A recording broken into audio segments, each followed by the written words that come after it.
വാരണാസി പോലുള്ള സ്ഥലത്ത് കാരവൻ ഇല്ല. അതായത് അതായത് നമ്മൾ ബേസിക്കലി കൊടുത്തുകൊണ്ടിരുന്ന നീഡ്സ്, അതായത് നമ്മൾ ബേസിക്കലി കൊടുത്തുകൊണ്ടിരിക്കുന്നതാണ് കാരവന്, ഈ പറഞ്ഞ പോലെ ഒരു ഇന്നോവ വണ്ടി ഉണ്ടാവും, അതൊക്കെ. പക്ഷെ അതൊക്കെ ഒഴിവായിട്ട് സാധാരണ ഒരു ചെയറും ഒരു അംബ്രല്ലയും ചിലപ്പോൾ ഉണ്ടാവാറില്ല.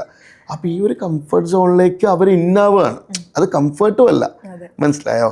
സാധാരണ ആൾക്കാരൊക്കെ വന്നിട്ട് ഇപ്പോൾ ഇന്ദ്രൻ ചേട്ടൻ കാണുമ്പോൾ യാര് ഹീറോ, ഇന്ദ്രൻ ചേട്ടൻ ആര്, കാരണം ആർക്കും അറിയില്ല. മധു മാമിനെ പിന്നെയും തമിഴ്നാട്ടിൽ വരുന്നവർക്ക് അറിയാം, ഹിന്ദിയിലൊക്കെ വരുന്നവർക്ക് അറിയാം. അപ്പം പക്ഷേ അങ്ങനെയുള്ള ഒരാൾ ഇപ്പോൾ നമുക്ക് ഭയങ്കരമായിട്ട് ഗുണം ചെയ്യുന്ന വെച്ചാൽ ഇന്ദ്രൻ ചേട്ടൻ്റെ കറുപ്പ് അത്രയും ഭയങ്കര ഹിറ്റ് ആയതുകൊണ്ട് നമുക്കത് ഭയങ്കരമായിട്ട് മൈലേജാണ്, നമ്മുടെ സിനിമക്ക് ഭയങ്കര മൈലേജാണ്. കാരണം ഇന്ദ്രൻ ചേട്ടനെ പോലത്തുള്ള ഒരു വേഴ്സറ്റൈൽ ആക്ടർ ഈ ഒരു സിനിമ കണ്ടാൽ തന്നെ അറിയാം ഇന്ദ്രൻ ചേട്ടൻ അത്രയും ഭംഗിയായിട്ട് അഭിനയിച്ചിട്ടുണ്ട്.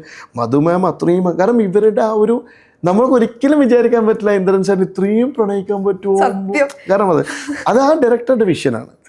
ഡയറക്ടർ അങ്ങനെ കണ്ടുകൊണ്ടാണ്. കാരണം എന്തുകൊണ്ടും വർഷം മധുമാം ഇപ്പുറത്ത് വരുമ്പം ഇപ്പോൾ വേണമെങ്കിൽ നമുക്ക് വേറെ ആൾക്കാർ ഒപ്റ്റ് ചെയ്യാം. ബട്ട് ആ ഒരു ഡയറക്ടറുടെ വിഷൻ, എനിക്ക് ഇന്ദ്രൻ സാറ് മതി, എൻ്റെ മാഷ ഇന്ദ്രൻ സാറാന്ന് പറയുന്നിടത്താണ് വർഷ എന്ന് പറഞ്ഞ ഡയറക്ടറിന് നമ്മൾ അപ്രിഷ്യേറ്റ് ചെയ്യേണ്ടത്.